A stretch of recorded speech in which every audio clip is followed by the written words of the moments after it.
welcome to Let's Talk. Our topic for today is men are trash.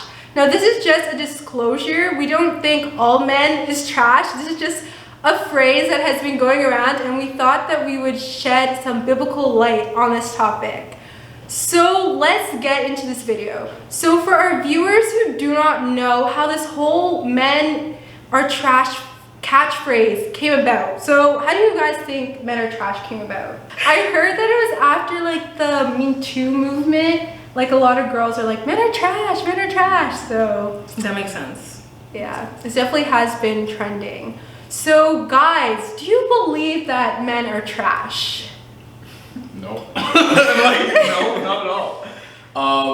I think that what you were saying about the Me Too movement is very interesting. That like that whole thing kind of propelled this thing that men are trash. Mm-hmm. And I also think that masculinity as a whole has been targeted. It's toxic, yeah, like the whole thing of toxic masculinity. And I don't think it's such. I feel like there's attributes in like the masculine community, I guess, in the male community that aren't always great, but I think it's also needed.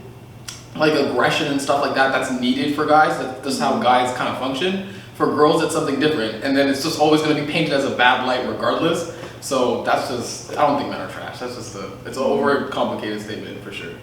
I feel like it definitely comes from that whole idea that, or that concept that those negative qualities or characteristics kind of define sort of like those groups of people. Well, I feel like that men are trash in a way because of how we're brought up. Comparing boys to girls, I feel that girls are held to a much higher standard when they're being parented, whereas boys, generally speaking, are kind of just allowed to do whatever they want.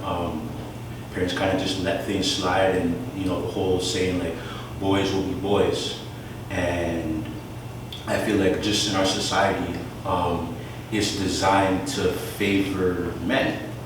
So in that way, yeah, I think men are trash. Mm-hmm. So what about the girls? What things do guys do that make them trash? So I think like going back to like why the men are trash, like why that phrase kind of like blew up, it's the fact that like kind of like what Johnny was saying, like society favors men, right? Like most of society, it's like a male dominated society, and like, you know, a lot of times we're just girls living in like a man's world or whatever. And with that being said, one of the reasons, yeah, that people say men are trash, I think is the idea that like it comes from like, you know, guys, like obviously not all guys do bad things. Not all guys are abusive or problematic or toxic. But basically like the idea that like guys have just gotten to a point where like women expect them to be bad, so that guys that aren't bad are like kind of celebrated and put on a pedestal of like, oh my gosh, you're not a wife beater, you're such a good person. But it's like we're celebrating guys for doing things that they should already do. And I think that that is kind of like another reason why that men are trash thing was, why like people say all men are trash, because like either you're trash or you're being uplifted for doing what you're supposed to be doing. Like why do we celebrate guys for doing like being a decent human being? You know, you don't get celebrated for doing what you're supposed to do, right? So I think that is kind of where the men are trash thing came from, and why girls and some guys say that. Can I just answer something real quick? Yeah. Just towards Johnny's point though. Mm-hmm. I'm gonna defend all manhood in that regard, and this is why. I think that for females though, they have like a certain window. They have a less time to be girls in a sense, because I mean for like ovulation or whatever, past what 35 or something, they just like they stop. It's like 30. Yeah, 30. It's like you have to be able to settle down. Guys don't have that. We don't have like a fertility problem. Like we can able to like long. So I think that also plays a huge role when we talk about like boys will be boys. Like usually guys don't have that time frame to settle down. Females have a certain window that they have to be like, this is where I have to get my life together. Guys don't have that. But, so and this is what it's saying. Like men and women aren't the same. Like we're very much different in a lot of things. So I think that's one huge aspect that we have to look at when we're talking about like, oh, men are trash. Well, no, it's just a generalized statement. there's a lot of things that go deeper. So let's look at a story in the Bible where a man did not live up to God's standards. So this story is found in 2 Samuel chapter 11, and it's the story of David and Bathsheba. So can anyone like quickly summarize this story? Like what happened? Well, basically, David, he saw a woman bathing on a rooftop, and he called her onto his palace, and then he slept with her. And then we know in the end, to kind of cover it up, he killed her husband. Mm-hmm. And like I find that it's very interesting because before he slept with her, he knew that she was married. Mm. So We always want what we can't touch. So this is a question for the guys. What do you think is going on in David's mind when he first lays eyes on Bathsheba? Guys are very visual, so that's one huge thing. He definitely saw a naked woman. He was just like, yo, that's it. That's it. Honestly, the fact that she's married kind of speaks for itself. That's what I think. Yeah, she must have been beautiful for real. Like she was already cuffed. So like, yeah, that's facts. So for the ladies, do you think it was right for her to be bathing out in the open? Kind of relate it back to like, you know, the men are trash issue in like today's society. It's like, how much like do we give guys, how much allowance do we give guys to be like, oh well, she should have had her, she was bathing though, like you can't like expect like, you know, you can't bathe and have your windows open and expect people not to see you, right? Like when do we hold guys accountable and be like, but why are you looking? You know what I mean? Yeah. So Because he didn't only look, he invited her to his palace. right, Yeah. right. Even when Yeah. even when he knew that she was married. Exactly. Yeah, didn't he send someone to like? To get her. Yeah. So like, I guess like that's my question for the guys is like, how much should we allow you? How, like, and when do you take responsibility? And when is it like the girl's responsibility? Yeah, right? exactly. So what are the dangers of lusting after someone? It's messy. Very. Because like in the story, we know later on, like to cover his sin, David sent her husband to the front line to be killed, right? So I think like this just shows the extremes of like how much lusting after someone can go, right? So what are some examples of David's and Bathsheba's today in our society? Instagram. Sliding in the DMs. That's like all that stuff exactly. Yeah, and I think the idea that like, you know, our society today is not very moral. Like the morality level of our society is very, very low in the sense that like, you know, people think it's okay and people are celebrated for like getting a girl that's in a relationship, you know, when it's like, it's not something that should be celebrated. It's not something that should be like tolerated or accepted as okay. So Yeah, I think like also guys don't really know boundaries anymore. Right. Like why would he ever think it was right to go after a girl who's in a relationship? It goes both ways in a relationship when we're talking about, if it's just like dating and the guy comes in and tries to swoop the girl, I don't see a problem with that because the girl also plays a role. She also has to be involved. It goes both ways. Like that's what I don't understand. How is it just a one way? If the girl is attracted to the other guy and then she falls for the other guy, then who's in fault? Is it the guy or the girl? Okay, but in Bathsheba and David's case, David is a king, and Bathsheba can't say no. she wasn't looking. What was she even looking? No, she I was just- waiting. She was just minding her own business, yeah. and then he came in and royally swept her off. Royally. I You feel can't. agreed. I do agree. In King David's case was wrong. Like I won't go like back on that. That's definitely wrong. But if we're talking about like today's day and age, right? We're talking about like things now. Like if someone's dating, I don't see a problem with another guy. If the other guy comes in a swoop, like that's what happens. The But- girl also plays a role in that too. She also goes. But the to guy dude. should be That doesn't swooping mean in the it's first Yeah, place.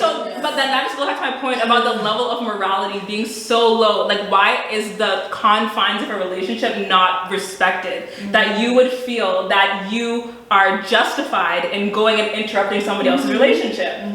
But this is the thing. It goes both ways because the girl is never interrupted. So that she clearly didn't Okay, like the the man. girl- But all fair and love and war. That's all I gotta say. All fair and love and war.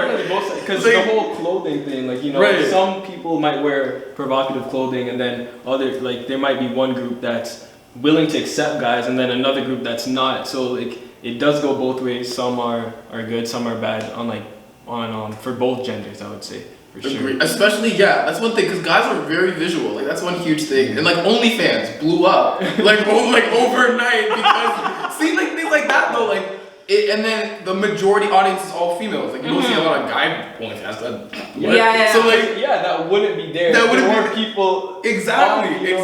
So, yeah. So then I guess I have a question then. So like with this difference that guys are more, was it visual or whatever, should that be taken into consideration or used as justification for the ways that like guys act? Like should that excuse their behavior? They should control themselves. Because physically guys are their minds are just more visual. Yeah, visual. So should that be used, or should they still be able to control and restrain themselves, as Kieran was saying? Like let's think of it in the context of church, right? Like when it comes down to what you wear to church, I personally have never seen a guy get policed on what he wears to church. But I can think of countless times when like, you know, my mom's been like, Dania, you're not allowed to wear that. And I'm like, first of all, Mom, nobody's looking at me. Number one, nobody's looking at me. Number two, so what, like I'm not naked, like what's wrong with what I'm wearing, right?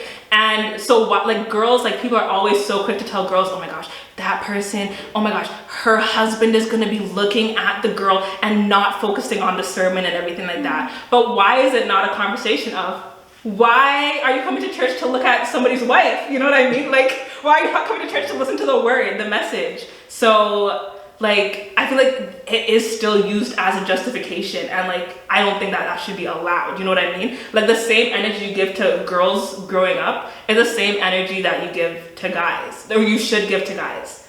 And like, that circles back to the point where like Austin was saying, like women have like a time constraint. I think it's because like society as a whole, and like, I feel like church culture, I feel like especially in the Black community, like they hypersexualize girls when they're younger and like kind of age them up faster, so you're forced to grow up and confront these issues at a younger age, which is why guys can be excused and why girls probably feel like they're on a time restraint, because from when they're young they're being like hypersexualized and forced to like grow up. I don't understand how I got there, but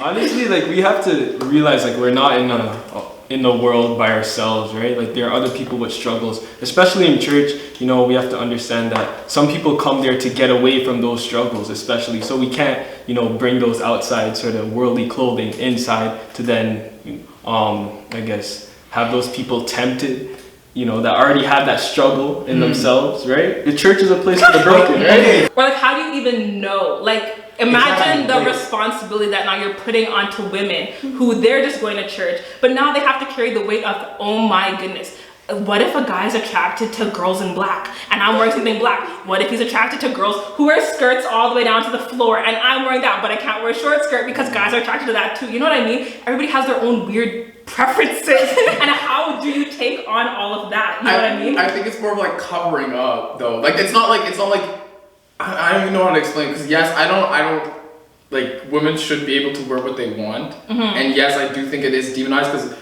women are more curvaceous, so guys are gonna look at it like regardless. Like women are all built different, so it's just like that's how it works. But like it's just like covering up is the basic thing. I think that like the whole gist of it is like covering up so you don't show so much skin. Right. Because I have a sister, and that happens all the time, where my sister thinks that whenever she's wearing appropriate, my dad gets like nah, you can't wear that. You can't wear that out of the house because A, B, and C. So we have some, we went over an example of how men should not act. So how are men supposed to act in relationships? And is there any like biblical examples of where a man acted how he should in a relationship? I think men are supposed to be the leaders, and that's getting erased. I think in modern times, especially with like this feminine movement, it's showing that like females and men are supposed to be equal. And that's not saying that they're not, but men and females have different females. Sorry, that's apparently a very derogatory term too. I don't know. That too. So men and women, I don't understand. But men and women have different things that they're good at, for sure. So men are supposed to be the leaders of the family.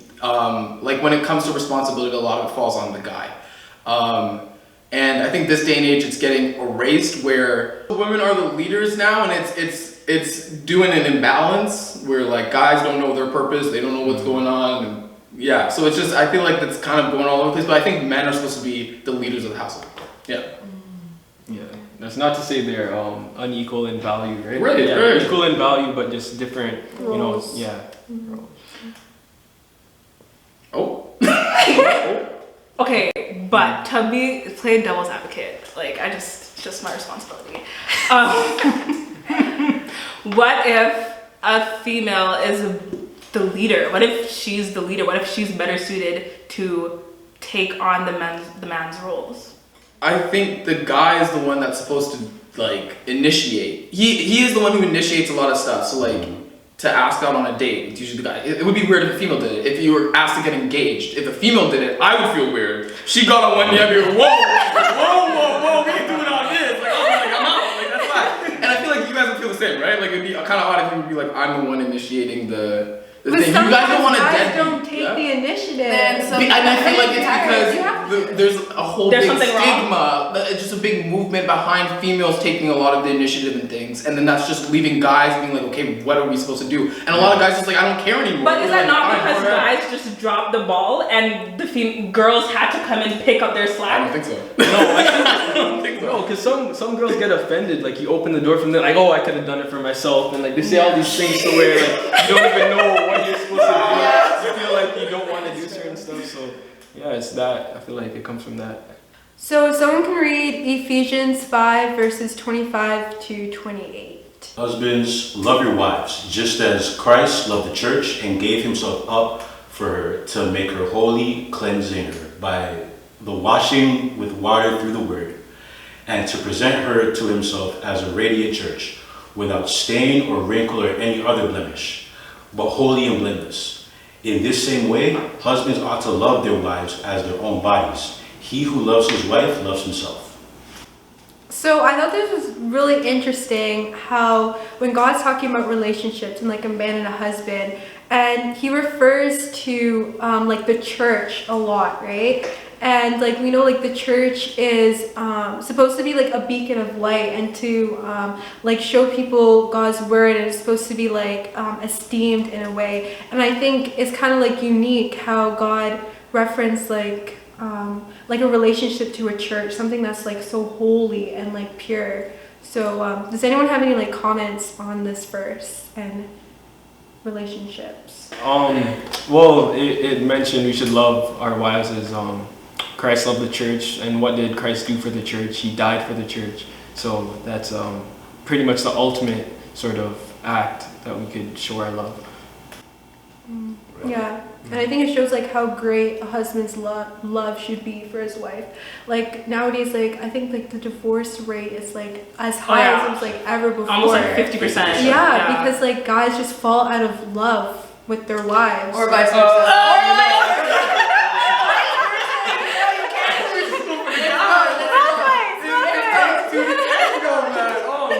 So women also have a role as well. So if someone can read Ephesians 5 verses 22 to 23. Wives, submit yourselves to your own husbands as you do to the Lord. For the husband is the head of the wife, as Christ is the head of the church, his body, in which he is the Savior. Now as the church submits to Christ, so also wives should submit to their husbands in everything. So what do you guys think about this verse? Right at the camera. I feel a lot of people these days, they don't agree with it. Yeah. Yeah, I think it's kind of like, not that I'm against like the whole feminist thing, but I think it's one of Satan's like tactics to destroy God's original plan. Like here God fully said like, wives, submit to your husbands, and for your husband is the head. It says here, right here, and sometimes I think like the devil tries to ruin relationships by women thinking that they have to step out of their role. I'm not saying that women are like confined to like specific roles, but like here we know that like a husband has a certain role, a wife has a certain role. So I think it's like, yeah, the devil definitely tries to give us a counterfeit of like what God says in his word. Yeah, I was gonna say, like, definitely reading this verse on like first glance, it sounds very problematic. You know what I mean? Like like obviously the words on the paper, you know, in the way that they're formed sounds problematic, but I think when you do sit down and you think about it and you think about like you said, what God's ideal is, like God, like his original plan for us was perfect, right? It worked. So if God is saying that, like, you know, the husband is the head and wives, you have to submit to your husbands, there's a reason for that, right? And so as we do that, it's, again, like, I hate to put it back on the guys, but like if the husband is acting in his role for God, if he is actually being the head that God, you know, kind of ordained him to be, then I think that it does make sense that this is what we're supposed to do. But I feel like a lot of times that's not the case. Well, I feel like it depends, because God said, like, he refers to, like, as he loved the church, right? But like, obviously, like, if your man's abusing you, it doesn't mean you have to submit to him. And also, well, that's just not him being the head, right? That's not him living in the way that God had, like, that's not him living according to God's, like, the plan for, like, relationships and marriages. So yeah, it definitely goes both ways, in the sense that, like, you both have to not necessarily play the stereotypical gender roles, but you have to be in the role that God planned for you to be in for it to work. I agree. Sorry. Okay, go ahead.